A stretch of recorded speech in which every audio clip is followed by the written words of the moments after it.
Our next speaker is Polly Sturgeon, co-author Gary Motz. Don't throw your specimens out a window. Resurrecting IU's lost Megalonyx jeffersonii. How do I change it since everyone's having problems? That button right there. Okay. Hi everyone. So I'm Polly Sturgeon, and I have the fun job of sharing the stories about the objects in our collections. And as you can tell from the title of this presentation, it's not exactly a happy story, but it's one with a lot of relevant lessons for all of us today. So Megalonyx jeffersonii is an extinct species of ground sloth that roamed the periglacial forests in North America during the last ice age. It was contemporaneous with other very classic megafauna like mastodons, mammoths, dire wolves, and distantly related to modern-day two-toed sloths. Megalonyx jeffersonii, or as my colleagues and I have lovingly renamed Megajef, was first discovered in the 1790s, and it was presented at the National Academy by Thomas Jefferson, our third president of the United States, who named the genus Megalonyx, which means great claw. He thought that the species used their large toe bones to claw prey as a large cat. He was incorrect on that part, but they later named the species Jeffersonii in his honor.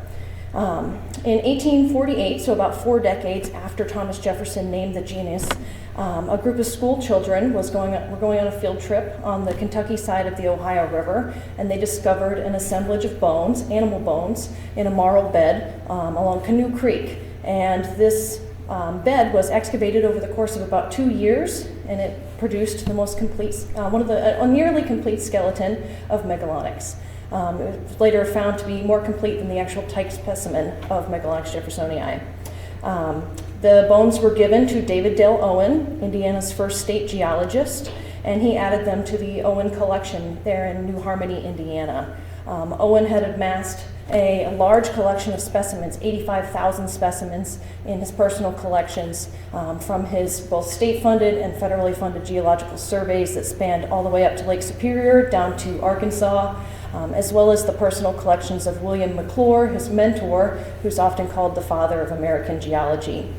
When David Dale Owen died in 1860, his collection was sold to Indiana University to form the foundations of its natural history collections.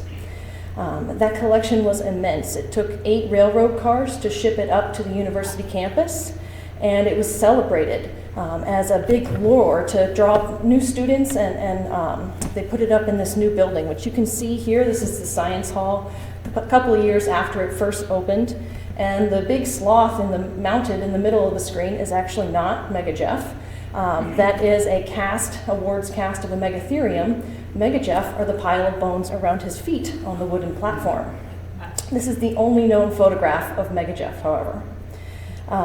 In 1883, unfortunately, most of the specimens that you see in that photograph were lost to a fire. The first campus of Indiana University burned down, and only about 8 cabinets of rocks and fossils were saved, including Megalonyx jeffersonii.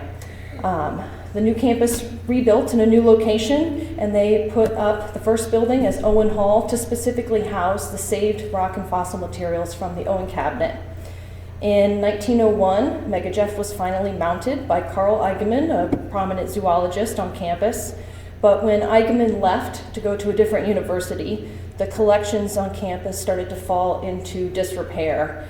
Departments started to grow and separate, new buildings were being built, which meant the collections were being boxed up, moved around, usually to hallways and basements. And as I've heard many people in these specimen spotlights or other talks, it's usually bad news when things move to the basement. After World War II, space became at a premium. The GI Bill kicked in and enrollment doubled from one year to the next. So space was really tight, and they started surveying every available space in campus. And in the summer of 1947, there was a great house cleaning in Owen Hall, and unmarked and boxed up specimens were thrown out. Alumni records have shown that the dump truck was pulled up next to the Owen Hall, and some people even said that things were thrown out of the second floor window. There were jokes about packs of wild dogs running around with mastodon bones in their mouths. As shocking as this is, throughout my research, I've found that the most surprising thing is that there was almost no public outcry. There were no photographs, there were no letters to the editor, there were no news clippings of any kind about this house cleaning. And although it was largely the decision of one man who threw these things out, it took decades of neglect to make that one decision go fairly unnoticed. And so Megalonyx jeffersonii, or Mega Jeff, had to survive not only fossilization, railroad transport, fire, but ultimately he was destroyed by the lack of understanding of the importance of natural history collections.